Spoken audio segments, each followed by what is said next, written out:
Peace, peace, peace. This your brother Monroe Jr. Yo, shout out to this young brother, Young Bands. He says F the public school is programming the youth, killing creativity.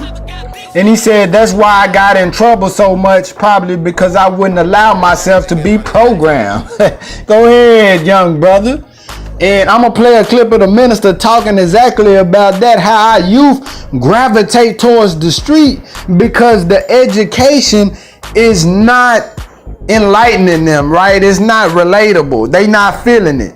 I know when I was in high school, I really wasn't feeling it myself. And I knew back then, before I came into consciousness, something ain't gelling with me about this, you know? So that's 100. Those are real words from brother Young Band. I salute you for that. I'm about to go ahead and roll the clip of the minister. This is your brother Monroe Jr. I'm signing off. Peace.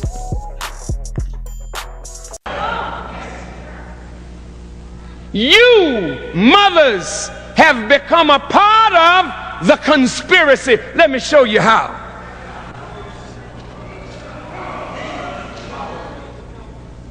Television is number 2. The home is in 3rd place. So in 35 years, the parents have lost control of their ability to influence their own children. But now the courts want to penalize the parents if the children go wrong. Listen, parents.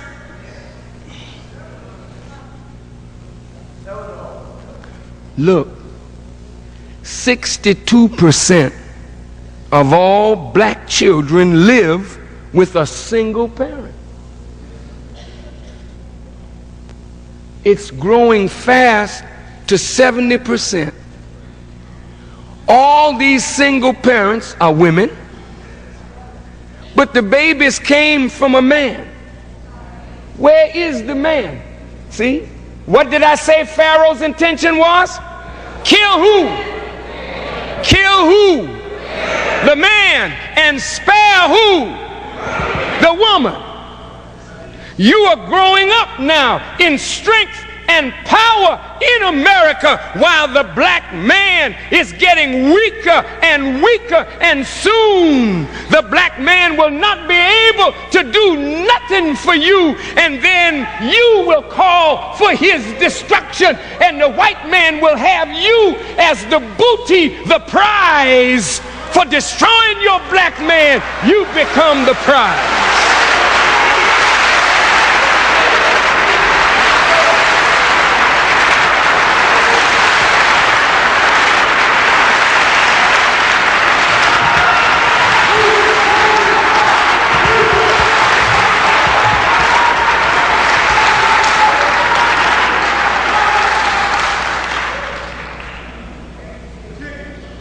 Now this is something.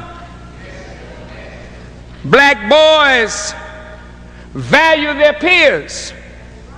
They value their walk, the hat, the rap, and signifying more than anything else. There's no teacher gonna sway these young men to your what they call foolish ideas. You teachers are a part of the system that have destroyed them.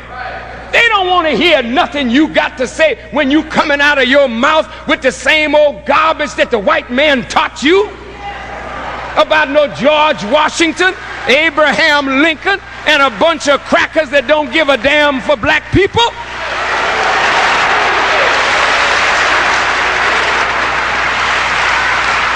You girls will sit there and listen to that garbage. But the young boys today, they'd rather be in the pool room. They'd rather be in the street. They don't want to hear that no more. George Washington never told a lie. He chopped down the cherry tree.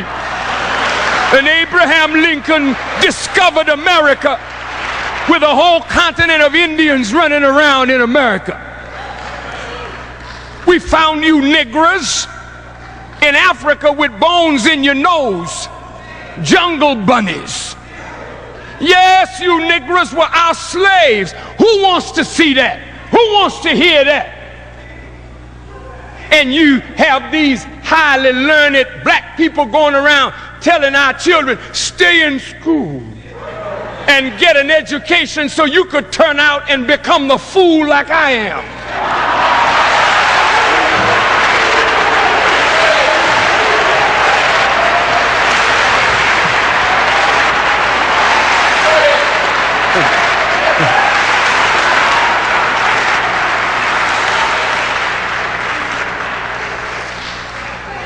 Our male culture consists of ego, aggression, athletics, non-communication, and risk orientation. Our ego is large, sensitive, and aggressive, and that's why we walk the way we walk.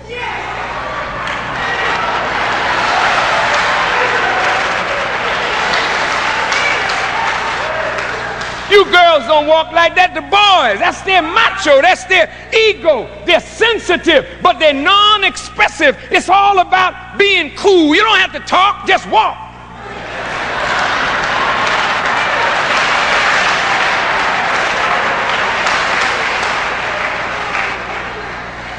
These young men don't want to talk their way out of a problem. Oh, brother, let's sit down and reason this out. No, man, you step on my toe, nigga, please. Mop. They want to express it violently. That's young men. Nothing wrong with your children. It's something wrong with the society. There's nothing wrong with these young men.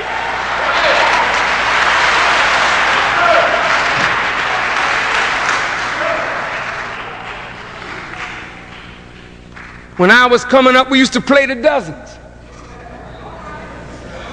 This wasn't things that girls did. This was things that little boys do. Your mother. Hey man, wait a minute. You don't talk about my mother. See, you're not supposed to get upset. You're supposed to keep your cool and fire back on his mother until you best him in signifying. And then your boys said, my man was so cool, wasn't he? You don't understand that, women. That's the nature of the man. You can't educate a man the way you educate a woman, and you can't educate a woman the way you educate a man. This whole world is upside down, and God got to destroy it and set up something new and something better, because this one is an enemy of God.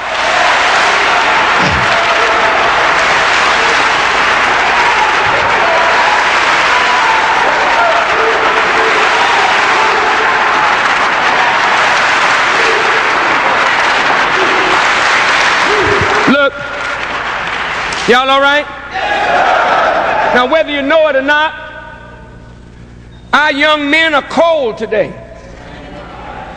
Wait now. These young brothers, see that walk? They're not playing. They'll kill concrete.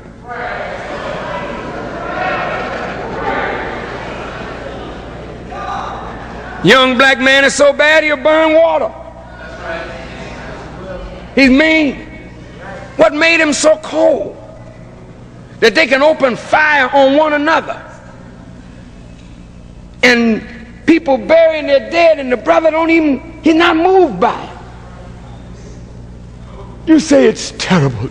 It's so terrible what our children are doing. You're right.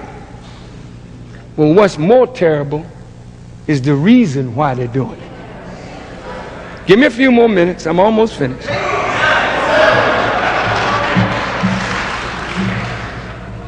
The street constitutes an institution. In the same way that the church, the family, and the school are conceived as institutions. The streets have a set of values and norms to govern and reinforce their existence.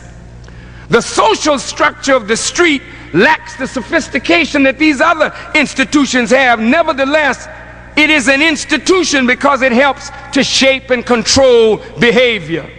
And it is on the streets where the black child receives his basic orientation to life.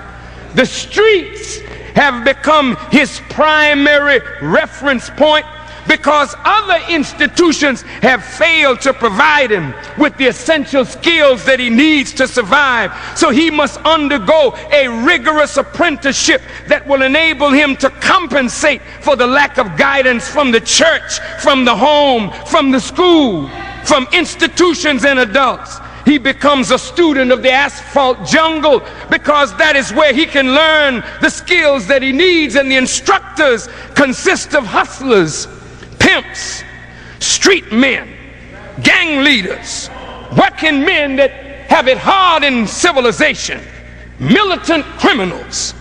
And though these men do not have master's or PhD degrees, their credentials have been earned from actual experience and not from the sterile laboratories of formal academic institutions. So when a young man comes out of jail and comes back home, he's met by his peers. Hey, my man, you back, baby, run on. He said, yeah, I'm back. He's more mean now than he was before. Because he survived jail, he got some extra credentials. Am I lying, brothers? When you come in with your PhD degree, they say, here come this faggot.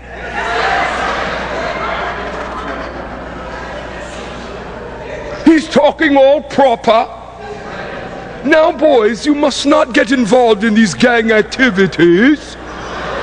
You must work hard and go to school and be a good boy and remember what Jesus said. And the man that has been learned in the street, he said, man, look, take that garbage somewhere else. So today the children rob the church and beat the preacher. Do you hear me? The church gotta lock its doors now. Where the church used to always be able to be open, the young man will come in the church and rob the church and whoop the preacher. Because they don't respect that man, because that man is not relating to the needs of the people.